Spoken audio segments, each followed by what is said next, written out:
Hey guys, this is Amy with Stick with the Plan. Today I'm talking about the power in the pause.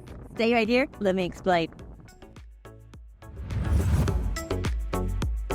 So glad you're with me today. We're here at the park again. People are mowing and playing. It's a great day.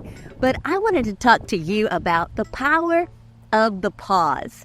You know, have you ever been in a situation, maybe a crisis, and people are just demanding a response and you feel like, oh, I've got to put out all these fires? Well, that's how we're wired. We are wired to respond. And if we get caught up in that emotional cycle, you may get things elevated to a place you didn't mean to go. I mean, if someone is very emotional and they're spring something on you and you weren't ready for it and you react at the elevated reaction level they were already at, you know, it can end up in a end result you didn't want. I've seen people fight like this. A couple of months ago, I watched these two people in the office and they were fighting, and one said, well, maybe I should just leave. And the other one said, well, maybe you should. And I know that the two people didn't want to leave and they didn't want to quit, and they had to, they had to backtrack. What happened? They didn't take a pause. They didn't realize, hey, I don't have to answer. I don't have to have a response for this. So many times in life, ask yourself, does this need an immediate response? If it doesn't, keep the power of this conversation. Say, okay, let's schedule a time to talk about this. You know, in Psalms 46:10, it says, be still and know that I am God.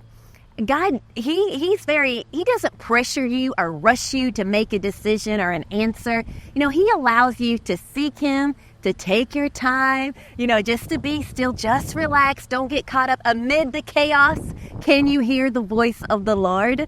In 1 Kings 19, starting there in 11, you have the prophet Elijah there, and he's seeking the voice of the Lord, and the mighty winds come, and he finds out, well, no, the Lord wasn't in the wind. And then the earthquake, it shakes, and he's thinking, God will speak to me in something spectacular. And the Lord wasn't in the earthquake. And then the fire comes, and he's thinking, okay, the Lord's going to speak to me through the fire. The Lord wasn't in the fire.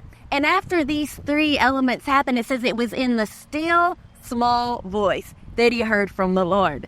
So I'm saying today, it's a trick of the enemy to put all this pressure on you to get you in a chaotic situation where the Holy Spirit would say, why don't you just push pause? But there's power in the pause. Even in service the other day, someone was giving a testimony and they started, in the wrong place of their story. And I remember saying, hey, let's push pause on that.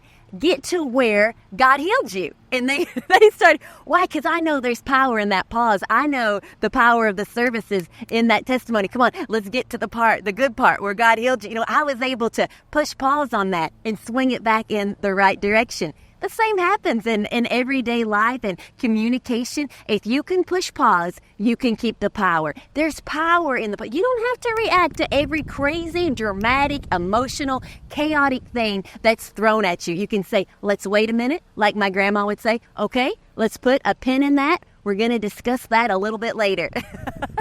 You don't have to get wrapped up in the emotions. You can be the steady, you can be the rock, you can be the one that says, let me ask the Lord about that and I'll get right back to you. Because the trick of the enemy is to get you to respond, to get you all up in your emotions, all up in the feels, so that you'll get angry, maybe sin, maybe hurt someone's feelings, maybe elevate it to a place and make a decision you didn't mean to make. A place you didn't want to go. So today, let's listen to the Holy Spirit. Let's keep our power with a pause, and we'll just seek the Lord, and we'll hear from him. And then so you'll stick with the plans he has for you. Hey, thanks for watching this today, and thank you for sharing this. New friends get to watch this because you are sharing this. If you're on YouTube, go ahead, hit that subscribe button. Leave us a comment. If you're on Facebook, like this page. We'll have a brand new video for you this week. And remember, every Tuesday, we are live. I'll see you then.